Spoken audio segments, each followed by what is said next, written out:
Welcome to Lexington, Missouri, and to Turrets, Towers, and Tombstones, our walking and driving tour of the Old Neighborhood's Historic District and Machpelah Cemetery.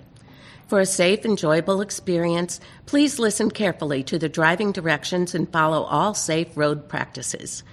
Keep in mind that all roads are active thoroughfares. Feel free to turn on your emergency blinkers so other drivers are alerted that you are going slowly. Watch closely for approaching traffic, cross traffic, and pedestrians, particularly children playing or crossing streets.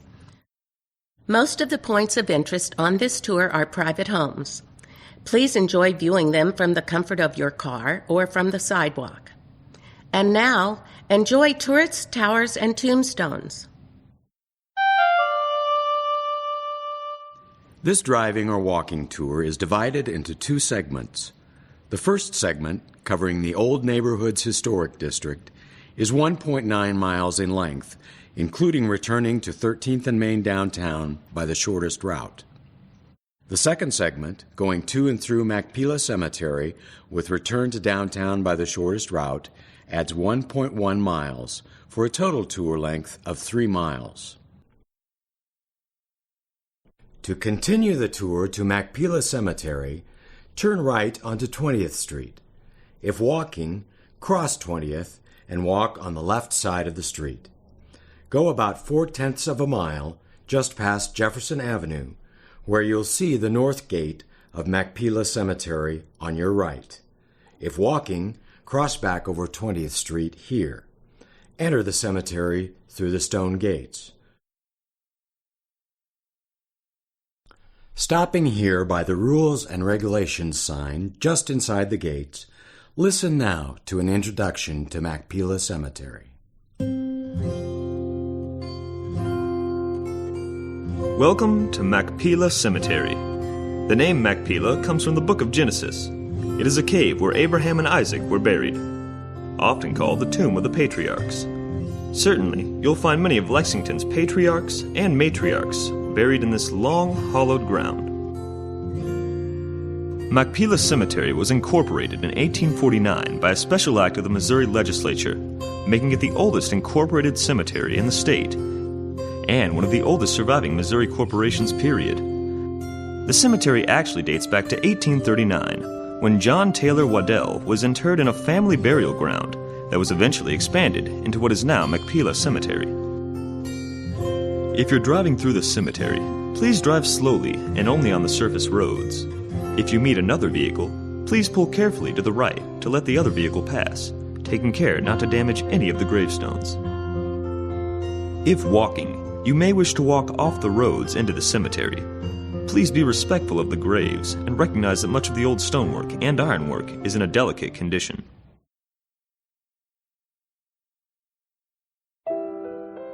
As we move west from the gate along the North Perimeter Drive, the oldest part of the cemetery stretches away to your left. It is laid out in the form of a cross with a circle at the center.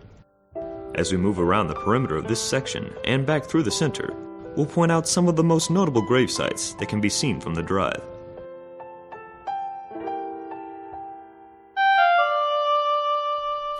Now, continue walking or driving forward, past 2 intersecting roads on your left, until you come to the Saluda Memorial, close to the road on your right. This is a 3-foot-high brown stone marker with a bronze plaque. Pause the tour now until you find the Saluda Memorial. This monument marks the common grave of many of those who lost their lives in the worst steamboat disaster on the Missouri River. On April 9, 1852, the steamboat Saluda exploded just after leaving Lexington's upper landing, killing an estimated 100 people.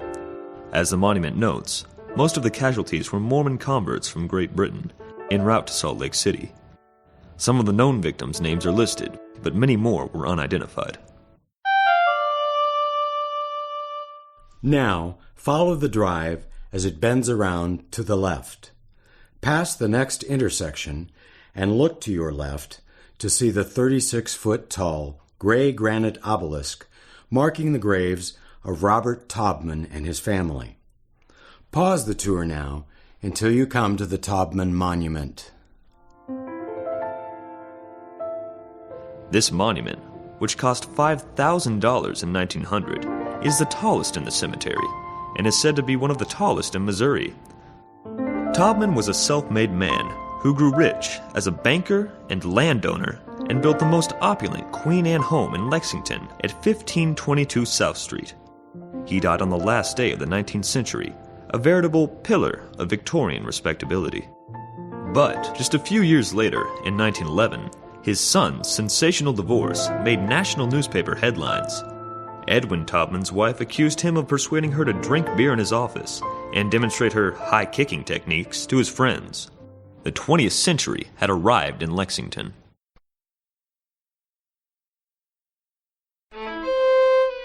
Continue moving ahead until you reach the T intersection. Pause here and look across the road to your right to see the monument to the Confederate dead, dedicated in 1894.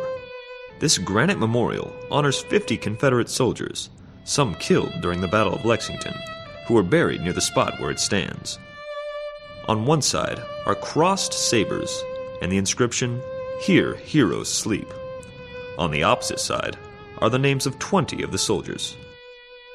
The Monument Committee was headed by Susan Arnold McCausland, a young lady whose Confederate flag was confiscated when Federal troops occupied Lexington in 1861.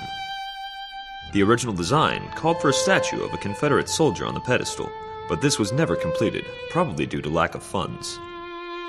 Prior to the Battle of Lexington, Machpelah Cemetery itself was the site of a battle over the dead. When Missouri State Guard troops entered Lexington, a skirmish took place here in the cemetery as Federal troops attempted to ambush them. A Federal colonel named Wingo, who was wounded in the incident, admitted, "The ball that tore my shoulder to pieces knocked all the love of military glory out of me." Now, turn left at the T intersection, moving forward past the first intersection on your right and stopping at the second intersecting drive.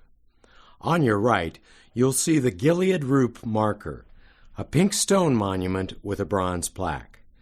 Pause the tour now until you reach the Gilead Roop marker.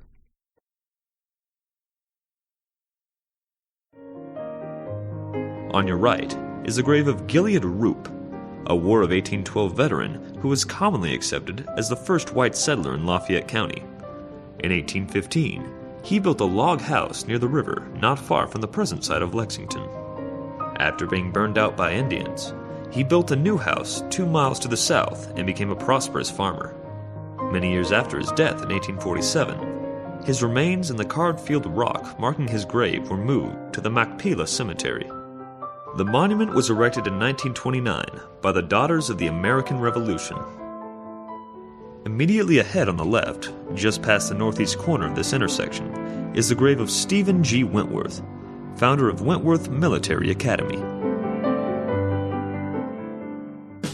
Further along, to your left, look for the obelisk marking the gravesite of Alonzo W. Slayback. Slayback was orphaned at an early age, but graduated from Lexington's Masonic College. He became a lawyer and married one of the daughters of Pony Express founder William Bradford Waddell. With the advent of the Civil War, Slayback served under General Joe Shelby. When the war was over, he accompanied Shelby and the remnants of his brigade into Mexico. As they crossed the Rio Grande, they buried their battle flag in the river. Slayback soon returned and became a successful lawyer in St. Louis, where he and his brother founded the Veiled Prophet Parade and Ball. He had an ongoing feud with the editor of the St. Louis Post-Dispatch over slanderous comments published in the paper. On October 13, 1882, Slayback stormed into the editor's office with the intention of slapping him and demanding an apology. The editor picked up a revolver and shot Slayback through the heart, stating later that he had acted in self-defense. Slayback's remains were returned here to his hometown for burial. A little further along on the left, marked again by a granite obelisk and a bronze plaque, is the family plot of Slayback's father-in-law, William Bradford Waddell, partner in the freighting firm of Russell, Majors, and Waddell. The bronze plaque commemorates Waddell as a co-founder of the Pony Express. It appears that Waddell's partner, William H. Russell, came up with the idea. The Pony Express assured their immortality, but also bankrupted the firm when it failed after only 6 months. Waddell's wife, Susan, is buried beside him. A descendant of Susan Waddell put these words into her great-great-grandmother's mouth, based on stories handed down in the family. Then Mr. Russell got involved with the Pikes Peak Express Company and in shady deals in Washington. He would be the ruination of my husband, I feared. In 1859, Senator Gwynn approached Mr. Russell about a Pony Express to carry the mail to California. I've told my husband if he gets involved with this scheme, he has to first put $100,000 in the bank in my name. I really didn't trust any of Mr. Russell's plans.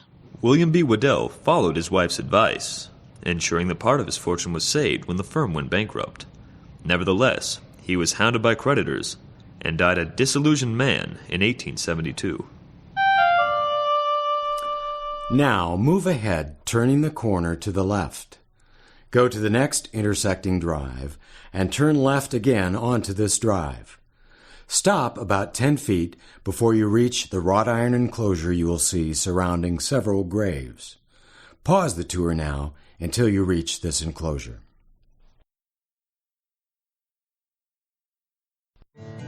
Look to your right, about 50 feet into the cemetery. Directly in front of a clump of lilac bushes, you may be able to spot the relatively modest granite shaft marking the grave of William Limerick. His gravestone was the only modest thing about Limerick. He made a fortune as a merchant and banker in the prosperous years before the Civil War and built a 26-room mansion called Limerick Lawn just southeast of Lexington. Completed in 1859, it cost almost $100,000, an enormous sum of money at the time. As described later by Limerick himself, my mansion is said to be the finest country residence in the state. It is lit with gas, made at the gas works on the place, has fine chandeliers throughout the building, marble mantels, range, furnace, speaking tubes and bells, fine bath, in a word, all the modern improvements. Limerick supported the South when the Civil War began, and General Sterling Price spent a night at Limerick Lawn shortly before the Battle of Lexington. Limerick was later imprisoned for his Southern sympathies, and then exiled from Missouri for the duration of the war. He went to New York City, where he did very well speculating in gold, but detested living among the Yankee tribe. Returning to Lexington after the war, Limerick wrote to a friend, For myself, I am very pleasantly situated, but yet I am not satisfied. Everything is so altered here that I would like to get away. My house is too large for me now. I'm not making as much money as formerly, and my losses by the war have been enormous. But I do not see that we can help ourselves, as our property could not be sold except at a ruinous sacrifice. Limerick remained in Lexington, dying in 1882. His mansion outside town, later renamed Linwood Lawn, has been restored to its antebellum glory. Moving ahead, just a little further on the right, you will see a plot enclosed by an elaborate cast-iron fence, one of many in the cemetery that came from the Morrison Foundry on Lexington's riverfront. Notice the motif on the fence panels of a sheep or lamb laying beneath a weeping willow tree, symbols of innocence and mourning. This was the family plot of Arnold T. Windsor, Jr., a successful merchant and Western trader before the Civil War. During the war, he won the contract to supply a Union fort in Colorado and was the sutler or storekeeper there, where he apparently also took an Indian wife. Because of his secessionist views, Windsor was accused of being disloyal, his goods were confiscated, and he was arrested and sent to St. Louis to be tried as a traitor. Now, move ahead to the circle drive at the center of the cemetery. Stop before turning left onto the circle drive.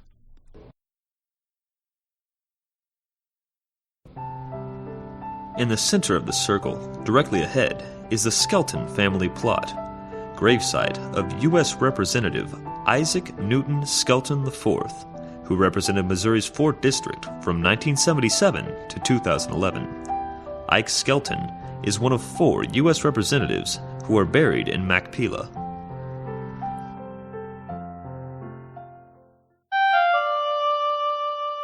Now turn left onto the Circle Drive.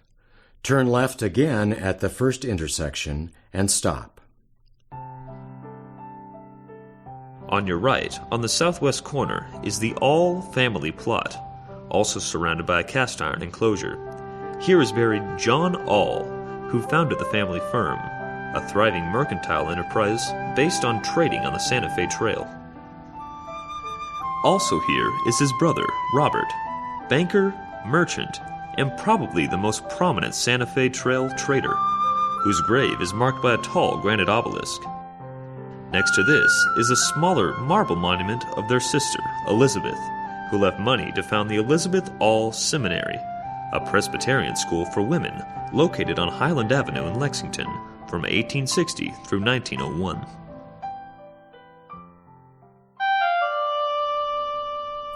Now move ahead. When you reach the next intersection, the outer drive, turn right. Proceed to the next intersection and turn left.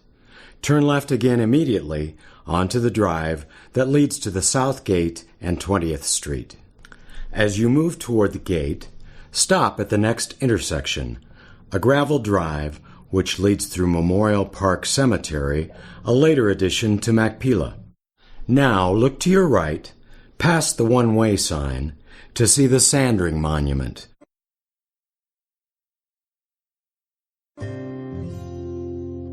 Albert W. Sandring was a German immigrant who married into the Winkler family and eventually took over the marble and granite monument works at the corner of 9th and Franklin Avenue. When he died in 1904, his widow commissioned a statue from Italy to grace the Sandring family monument. It shows a mournful woman who holds a wreath, a symbol of victory in death, and leans on an elaborately carved granite slab. Now continue moving ahead toward the South Gate and 20th Street. Immediately on your right is a cemetery directory kiosk that shelters a computerized terminal. By keying in names, the location of all recorded burials in the cemetery can be located. This concludes the tour of the Old Neighborhood's Historic District and Machpelah Cemetery. We hope you have enjoyed the experience, and will take tours of the other historic districts of legendary Lexington. To return to downtown Lexington, if driving, turn left on 20th Street out of the cemetery gate and go north to Main Street, then left on Main to 13th Street where the tour began. If walking, make your way back through the cemetery to the north gate, go across 20th Street to the sidewalk, then go north on 20th Street to South Street. Go left on South Street to 13th Street, then right on 13th Street back to Main.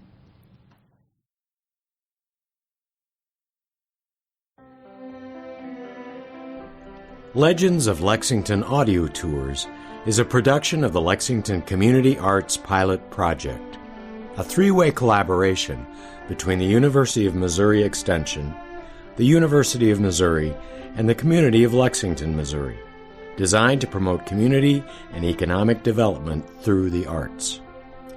This project is dedicated in loving memory to Roger Slusher.